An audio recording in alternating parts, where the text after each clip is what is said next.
Bueno, continuamos entonces con la segunda parte de la clase del sistema inmune, que tiene que ver con lo que es la inmunoprofilaxis. Si bien no tiene que ver con los objetivos de esta materia, ustedes durante la carrera van a ir conociendo cuál es el manejo sanitario de las diferentes especies, ¿sí? Y bueno, los programas de sanidad que se adaptan a las diferentes regiones, ¿sí? En nuestro país, por ejemplo, contamos con un programa de vacunación, ¿sí? Impuesto por SENASA, y existen, bueno, no solamente el programa de vacunación, sino también otras prácticas que son obligatorias para evitar ciertas enfermedades en nuestros rodeos. Entonces, es muy importante que esto sea incluido, no solamente por, digamos, independientemente de lo que cada uno piense acerca de cómo se debe tratar a los animales. Si no hay un bienestar animal y si no hay una sanidad, no va a haber una buena producción, ¿sí? Entonces es muy importante que tengan esto en cuenta. No solamente en lo que respecta a evitar enfermedades infecciosas, sino también el tema del bienestar animal tiene que ver con la producción de cortisol, ¿sí? Esta hormona la van a estudiar mucho más en toda la parte de reproductor, pero sí es importante que ustedes sepan que en una condición de estrés, no un estrés que se produce en forma aislada, pero sí un estrés crónico, porque el animal no está viviendo en las condiciones que tiene que vivir, va a empezar a tener niveles séricos de cortisol más altos, ¿sí? Y el cortisol termina disminuyendo esta respuesta inmunológica, ¿sí? Es como que el sistema inmunológico se termina viendo suprimido por altos niveles de cortisol en sangre, ¿sí? Entonces ese es otro motivo por el cual es importante estar atentos a todas las cuestiones de bienestar animal, ¿sí? Entonces, para introducir un poco esta parte, quería contarles un poquito de dónde surge el término vacuna, ¿sí? Este término surge en realidad en China hace muchísimo, cuando Edward Jenner, ahí les dice, en 1796, empieza a observar que aquellas personas que se encargaban de ordeñar a las vacas no se contagiaban de viruela cuando estaban en un contexto de epidemia, ¿sí? De viruela. Al principio no se entendía bien por qué pasaba esto, hasta que vieron que estas personas lo que estaban haciendo era, se estaban contagiando del virus de viruela bovina, ¿sí? Y el virus de viruela bovina generaba una respuesta inmunológica, ¿sí? En su organismo, pero no era capaz de producir la enfermedad, ¿sí? Es lo mismo que estábamos diciendo antes cuando un organismo se enfrentaba por primera vez a un patógeno, generaba una respuesta, ¿sí? Y la segunda vez que se exponía, ese organismo ya tenía memoria, ya tenía la capacidad de generar una respuesta mucho mayor y mucho más efectiva.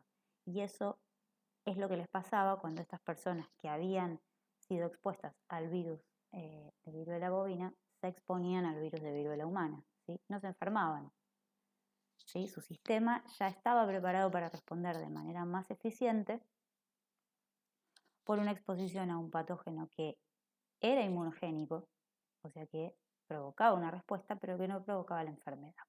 Entonces, en base a eso, es que se desarrollaron las vacunas, ¿sí? Con ese mismo principio, como les dice acá.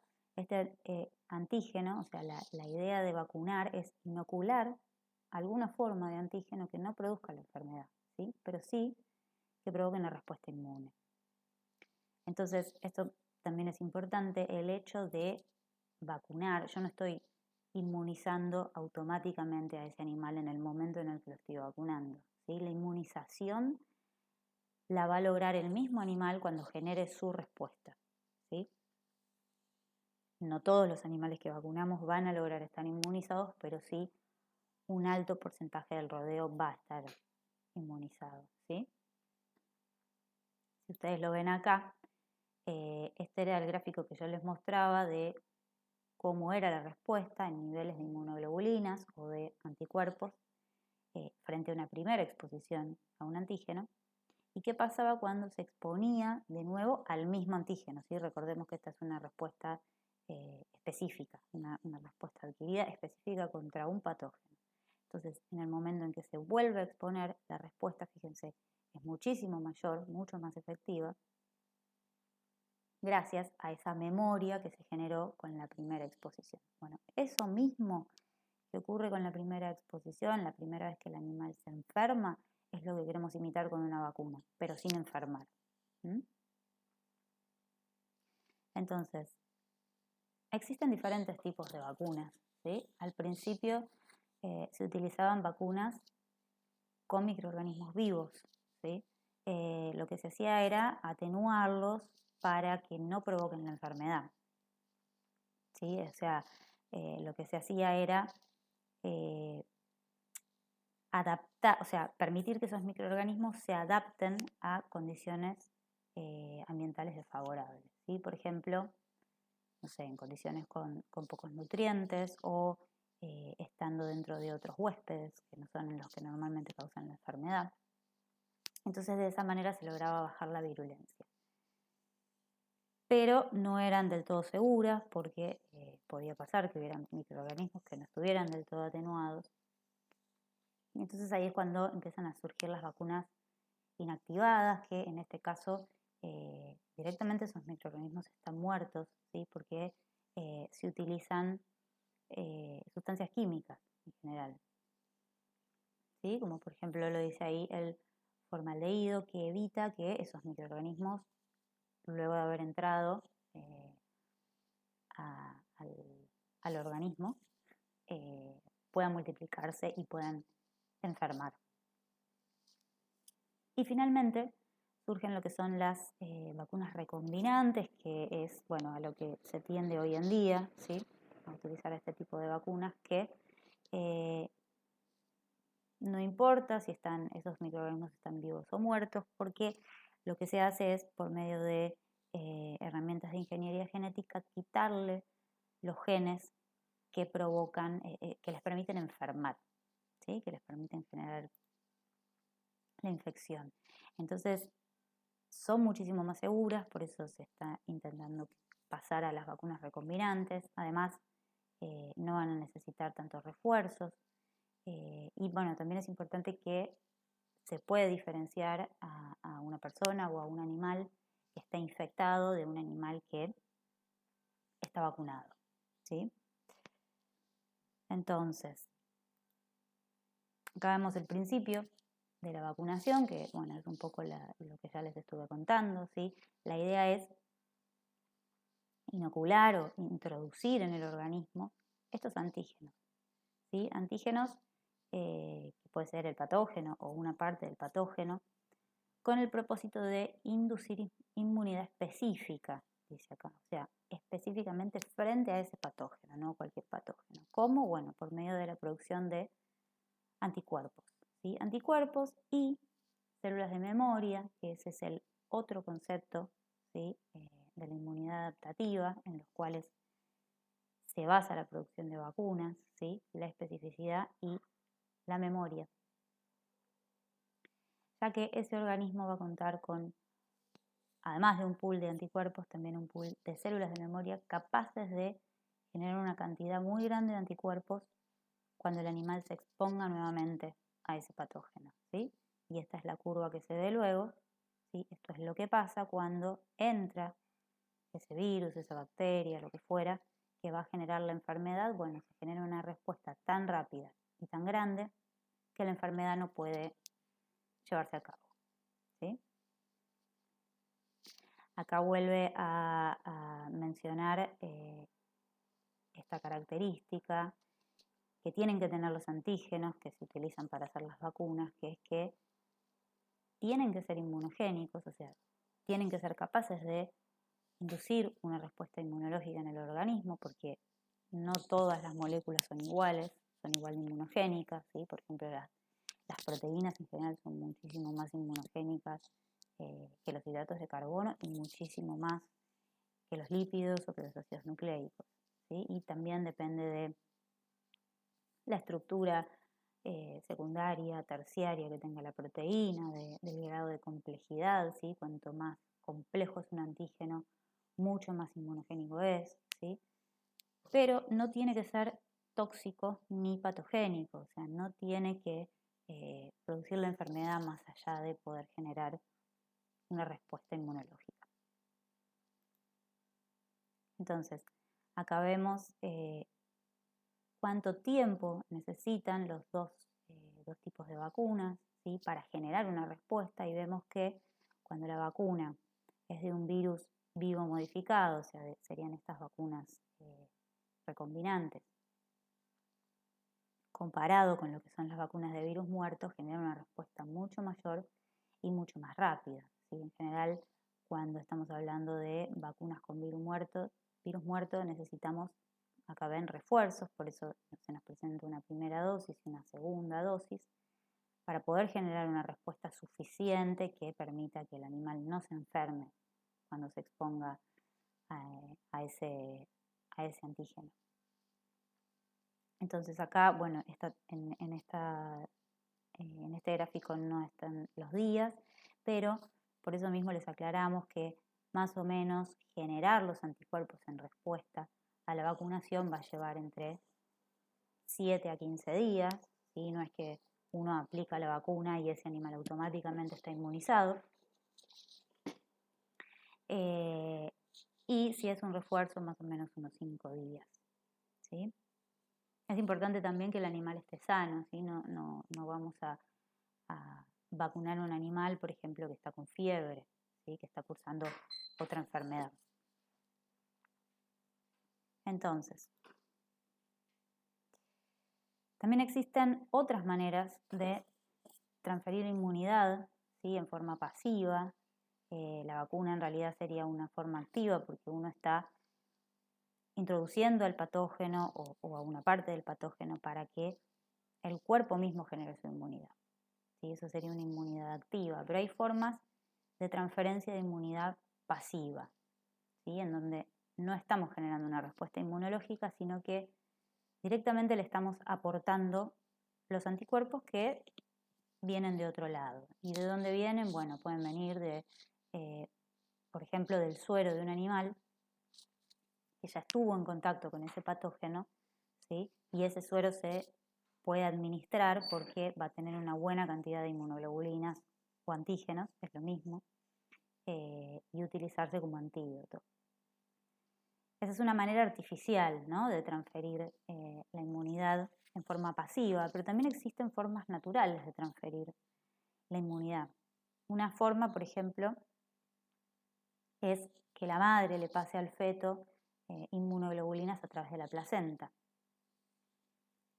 Eso pasa en los humanos, por ejemplo, y nos protege durante los primeros meses de vida, pero no ocurre en las especies que nos interesan a nosotros. Y no ocurre justamente porque el contacto entre la sangre materna y el feto, y la sangre fetal, es diferente en las distintas especies, ¿sí? Ustedes se fijan acá en el caso de los humanos, que pasa lo mismo en los roedores, la sangre materna, ¿sí? Lo materno es lo que está debajo y lo fetal es lo que está por encima. La sangre materna baña directamente las vellosidades cordiales, ¿sí? O sea que tiene solamente dos barreras para llegar a la sangre fetal, ¿sí? Que es el epitelio cordial y el endotelio de los vasos del feto.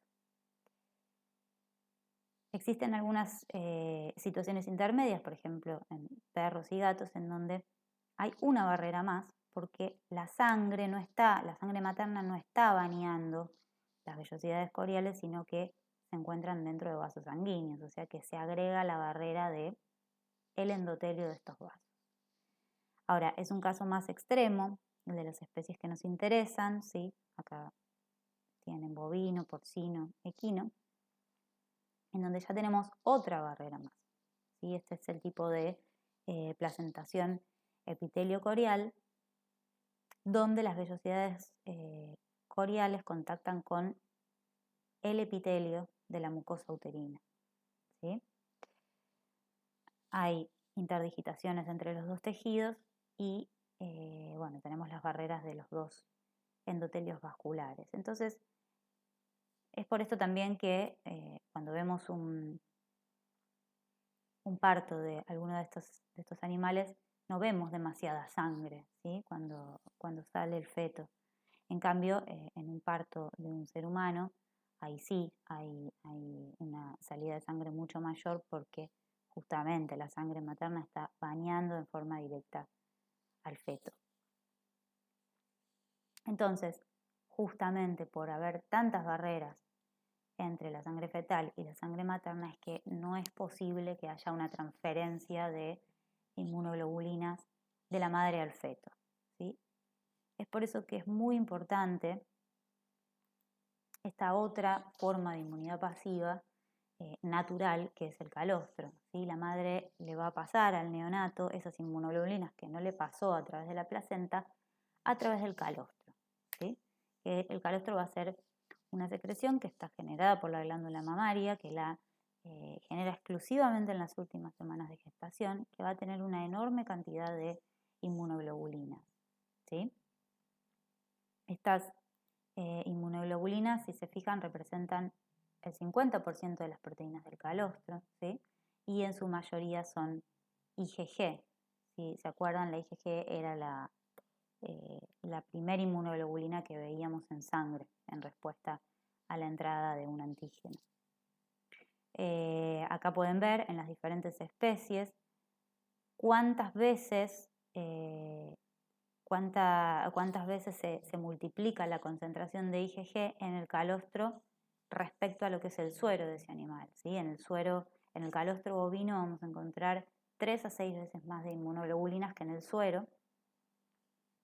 Es más exagerado en el caso de los porcinos, donde encontramos 12 veces mayor concentración de inmunoglobulinas, y en equinos 20 veces, ¿sí?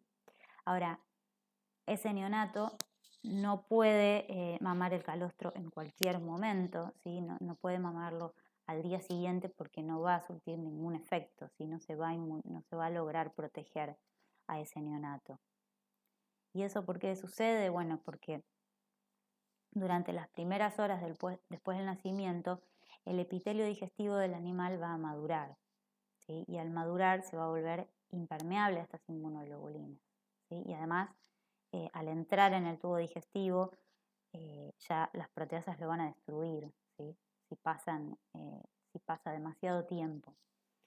Acá ven la caída abrupta, ¿sí?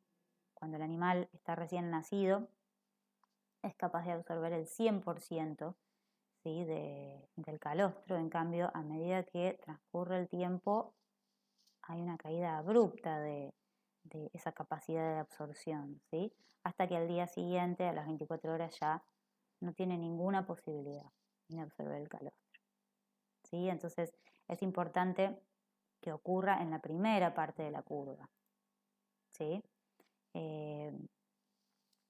Como bien dice acá, en el caso de potrillos y terneros es importante que ocurra dentro de las primeras 6 horas, es donde va a haber mayor permeabilidad, ¿sí?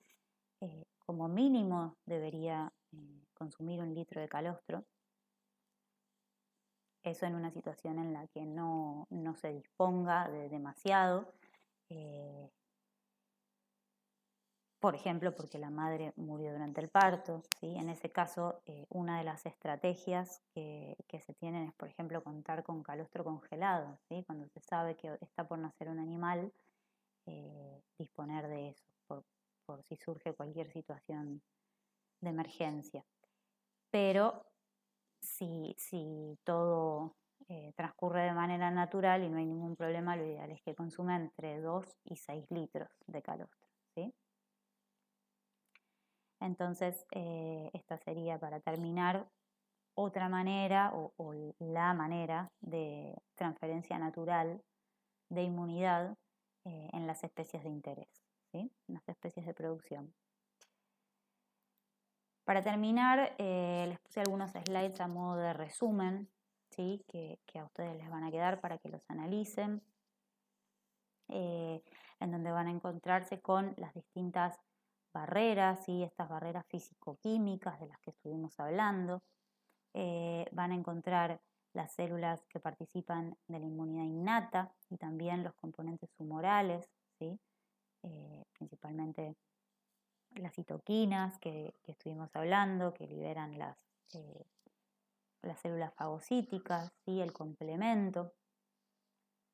Y tanto estas células fagocíticas con sus citoquinas y el complemento van a estar interactuando con el sistema adaptativo, ¿sí? Que es el que va a dar la respuesta ya específica, que va a demorar más tiempo, pero que va a terminar eliminando a ese antígeno por completo, ¿sí? Que va a estar a cargo de las células T, de los linfocitos T, en el caso que se esté dando una respuesta celular, o a cargo de los linfocitos B, en el caso de que se esté dando una respuesta humoral, que van a ser los cuales van a producir ese componente humoral, que son los anticuerpos o inmunoglobulinas, ¿sí? Algo que no mencioné antes es cómo van a actuar esos anticuerpos. Bueno, esos anticuerpos pueden actuar de muchas formas para detener la infección. Una manera muy directa es frente a la entrada de virus, por ejemplo, lo pueden neutralizar, ¿sí? Porque esas proteínas pueden unirse a las proteínas que utilizan para entrar a las células, ¿sí? Entonces directamente no permiten que se unan a los receptores que utilizan como entrada a las células y no pueden infectar. Pueden también opsonizar, ¿sí? Si recuerdan, la opsonización era esta marcación de cualquier patógeno, ¿sí? Estos anticuerpos se pegan a distintas proteínas del patógeno y promueven que ocurra la fagocitosis, ¿sí? También pueden, por ejemplo, activar el complemento o pueden aglutinar lo que sea que está invadiendo, ¿sí? Entonces la aglutinación permite que se concentre el patógeno de manera que la infección no se siga expandiendo, ¿sí? Que no sea más generalizada y que se pueda atacar de manera más efectiva, ¿sí?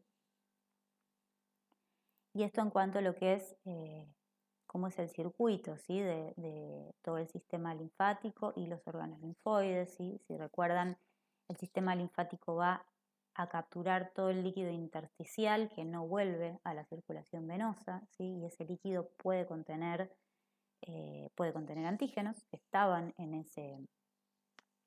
esos tejidos y los va a llevar a los órganos linfoides secundarios, ¿sí? Y ahí es donde van a quedar retenidos para que las células del sistema inmune interactúen con ellos, ¿sí? Pueden eliminarse ahí o puede que la infección continúe y que se tenga que dar una respuesta más aguda. Puede que pase, que siga atravesando el sistema linfático y que pase a otro ganglio y que ahí se lo neutralice. O puede pasar que directamente pase de largo, ¿sí? Por estos órganos linfoides secundarios y vuelva a entrar en la circulación sanguínea. Y en ese caso va a tener la posibilidad de ser captado por el vaso y que ahí en el vaso sí los linfocitos que se encuentran en ese órgano sí puedan terminar con la infección. Y por último, esto se los dejo a modo de resumen de los dos tipos de respuestas, ¿sí? La respuesta innata y la respuesta adquirida, cada uno con sus componentes celulares y humorales, ¿sí? Las primeras barreras de defensa, ¿sí? Acá también componentes celulares y humorales de la respuesta adquirida. Y esto queda a modo de pregunta para que ustedes empiecen a comprender los diferentes mecanismos y empezar a responder cuáles de estas respuestas tienen memoria y cuáles tienen especificidad. Bueno, muchas gracias.